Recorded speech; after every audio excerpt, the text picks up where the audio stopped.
अस्सलाम वालेकुम dear student. आज की इस वीडियो के अंदर जो है हम बेटा क्वेश्चन करेंगे क्लास बीए फ़ारसी ऑप्शनल। इसके अंदर एक क्वेश्चन आता है 10 नंबर का।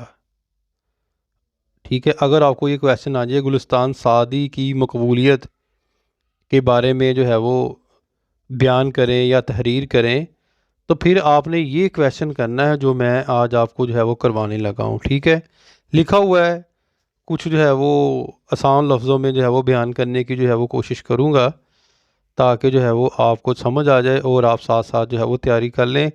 ये 10 नंबर का जो है वो क्वेश्चन है। तो लेट्स स्टार्ट, शुरू करते हैं। गुलिस्तान सादी की मकबूलियत बयान करें। गुलिस्तान जो शेख सादी शराजी ने 656 हिजरी में मुकम्मल की थी, ये बुक का नाम है जी। यानी कि आपने ये जो हिजरी है इसमें मुकम्मल की, फ़ारसी अदीबात की तारीख में एक बुलंद मकाम की हामल है। इसके अंदर जो है वो फ़ारसी लिखी गई है, यानी कि फ़ारसी ज़बान में इसको लिखा गया है। शेख सादी ने और भी किताबें लिखी हैं, लेकिन इनकी कोई किताब इतनी मशहूर और मकबूल नहीं हुई जितनी कि गुलिस्तान, यानी कि जितनी गुलिस्तान मशहूर हुई वो सबसे ज़्यादा किताब मशहूर है। काफ़ी किताबें लिखी, इसको ज़्यादा मकबूलियत जो है वो हासिल हुई। इसकी मकबूलियत का ये आलम है कि ये हर ज़माने और हर दौर में बार बार और मुसलसल छाया होती रही है और पढ़ी जाती रही है। गुलिस्तान का अरबी तर्जमा तो शेख सादी की ज़िंदगी ही में हो गया था। अब पहले फ़ारसी था और फ़ारसी में लिखी हुई थी गुलिस्तान, लेकिन बाद में आपके ज़माने में ही अरबी में भी जो इसका तर्जमा जो है वो किया गया। 1651 ईस्वी में इसका लतीनी ज़बान में तर्जमा हुआ, जो इस वक्त के यूरोप की इल्मी व अदबी ज़बान थी। और आज कैफियत ये कि दुनिया की तकरीबन हर ज़बान में इसका तर्जमा हो चुका है। जितनी भी ज़बानें हैं, ये किताब इतनी ज़बरदस्त है कि हर ज़बान में इसका तर्जमा हो चुका है। इसकी मकबूलियत का ये आलम है कि ईरान, अफ़गानिस्तान, तुर्कस्तान, पाकिस्तान, हिंद में ये अब तक किसी न किसी सूरत में दाखिल नसाब रही है। यानी कि जो मदरसों में या यूनिवर्सिटी के अंदर या किसी इदारे के अंदर जो है अभी भी पढ़ाई जाती है। और फ़ारसी ज़बान का ज़ौक़ रखने वाला हर शख्स गुलिस्तान को दिलचस्पी से पढ़ता है। जो बंदे भी फ़ारसी जो पढ़ते होंगे, जो इससे जो वो तल्लक़ रखते हैं, ये ज़बान के अंदर ना बहुत ज़्यादा फ़ारसी में मैंने पढ़ा हुआ था, यानी कि बहुत ज़्यादा इंसान को अखलाकी सबक मिलते हैं किस्से कहानियों के ज़रिए। गुलिस्तान इस गैर मामूली मकबूलियत के चंद असबाब दर्ज झैल हैं। अब ये क्यों मकबूल हुई, ठीक है, वो कौन कौन से असबाब हैं, तो उनको हम जो है वो रीड आउट करेंगे। यहाँ पर देखें, आपको मिल जाएगा अखलाकियात। गुलिस्तान की बुनियाद अखलाकियात पर है। शेख सादी से पहले और बाद में फ़ारसी ज़बान में अखलाकियात पर बहुत कुछ लिखा गया, यहाँ तक कि इल्म और अखलाक से मौजू पर अखलाक नासी और अखलाक जलाली जैसी किताबें लिखी गई। यानी कि ये जो किताबों के नाम हैं, मौजू क्या है, अखलाकियात। लेकिन जो अज़मत, शोहरत व मकबूलियत गुलिस्तान सादी के हिस्से में आई और किसी किताब को नहीं मिली। यानी कि ये अखलाकियात का मुंबा है। ये किताब तमाम किताबों से अच्छी किताब है अखलाकियात। अखलाकी लिहाज से अखलाकियात एक खुश और रूखा फीका मजमून है जिससे पढ़ने वाला नहीं लेता, मगर शेख सादी ने इस कदर शगुफ्ता अंदाज से रोज़मर्रा ज़िंदगी के हालात वाज़ह बयान किए। शगुफ्ता मीन इतने अच्छे, नरम और प्यारे अंदाज के साथ जो है वो बयान किए हैं, जो रोज़मर्रा के जो है वो हालात जो बयान किए हैं, कि इंसान उन उनकी तरफ जो है वो लपकना शुरू कर देता है। उनको पढ़ के जो है उसका दिल खुश होता है। मौलाना हाली के बकौल अखलाक व वाज़ को शेख सादी के सिवा खूबी और लताफत के साथ बयान नहीं किया। यानी कि आपने इतनी, यानी कि अच्छे तरीके से इसको बयान किया कि किसी और बंदे ने जो है वो अखलाकियात को अपनी किताब के अंदर नहीं जो है वो लिखा। अब हकायात जो हम पढ़ रहे हैं अपना फ़ारसी के अंदर, इस बुक के अंदर, ठीक है ना, तो वो कौन कौन सी हकायात इसमें शामिल भी हैं जिससे हमको जो है वो एक सबक मिलता है। गुलिस्तान सादी की मकबूलियत का एक बड़ा सबब इसका हकायाती यानी तमसीली अंदाज है। यानी कि एक बयान करने का, और जो हकायात से भरी पड़ी जो है वो बुक है, एक तमसीली अंदाज है। किस्सा कहानी से इंसानी को फितरी तौर पर दिलचस्पी होती है। चुनांचा शेख सादी ने अपनी बात कहने के लिए हकायात का सहारा लिया, यानी किस्से कहानियाँ बयान करना। फ़ारसी अदब में शेख सादी से पहले और बाद में भी हकायात के बहुत से मजमूए मिलते हैं, मसलन काबूसनामा, कलीला व दिमना, सियाहत नामा, चार मकाला, बहारस्तान जामी, नगारस्तान यमनी वगैरह। लेकिन इनके मुसन्निफ़ीन ने अक्सर मशहूर हकायात और तारीख़ी वाक़यात से फ़ायदा उठाया। इसके बरअक्स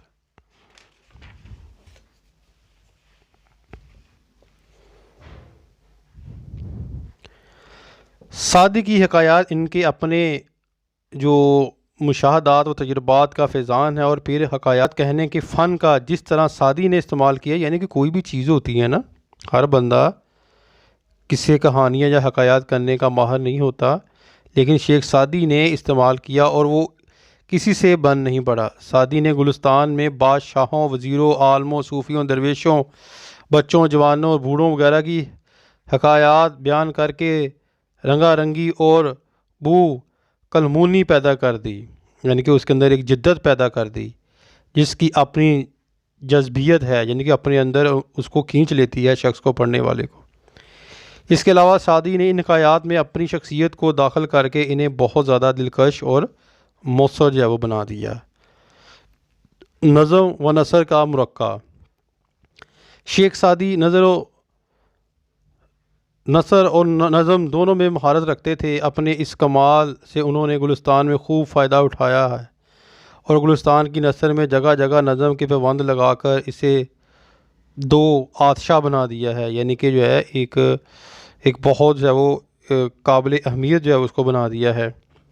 इनके अशार नहायत बरमहल हैं, जिससे गुलिस्तान में दिलकशी में इजाफ़ा हो गया है, यानी दिलकशी, खूबसूरती और मोहब्बत के काबिल। जगह जगह अरबी अशार सादी की तहरीर में तासीर की शिद्दत को वो गहरा कर देते हैं। जब हम अरबी पढ़ते हैं तो वो हमारे दिल के अंदर जो है वो घर कर जाती है, ठीक है। इसको तासीर बोलते हैं, जो इंसान के ऊपर जो है वो एक इसका अमल होता है। शरीनी और नमकीनी, इसका मतलब मीठा और नमकीन। गुलिस्तान सादी हलावत और मुलाहत यानी शरीनी और नमकीनी का एक खूबसूरत अमेज़ा है। शेख सादी ने एक तरफ तो अपनी शेर सखनी से गुलिस्तान की बातों में शेरनी और मिठास पैदा की है, यानी कि शेरनी का मतलब ये होता है कि कोई मीठी चीज़ लगना जिसका जायका बहुत अच्छा हो। तो दूसरी तरफ अपने फ़िक्र की हिद्दत व शिद्दत से इसमें मलाहत यानी नमकीनी भर दी है। कुछ जो है वो काबिल गौर चीज़ें जो इसमें शामिल कर दी हैं, जिसको पढ़ के इंसान को सबक मिलता है, उसको नमकीनी बोलते हैं। यही वजह है कि गुलिस्तान की तहरीर काम व दहन की तवाज़ा एक नए और अनोखे जायके से करती है, और ये अनोखा और मुनफरद जायका इसकी मकबूलियत में इजाफ़े का बास बनता है। अच्छा जी, असलूब बयान करने का तरीका। शेख सादी ने गुलिस्तान में जो असलूब बयान इख्तियार किया है, इससे गुलिस्तान की मकबूलियत को चार चांद लग गए हैं।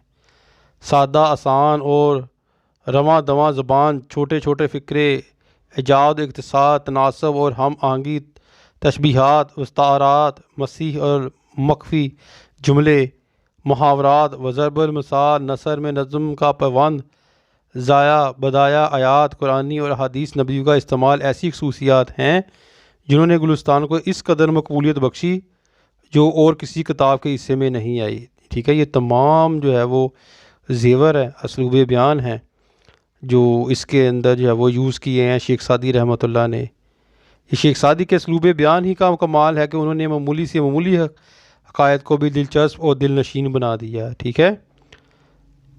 हासिल कलाम ये निकलता है। अब आप यहाँ पर लिख लें, एक पॉइंट बनता है हासिल कलाम, ये वाला लिख लें आप।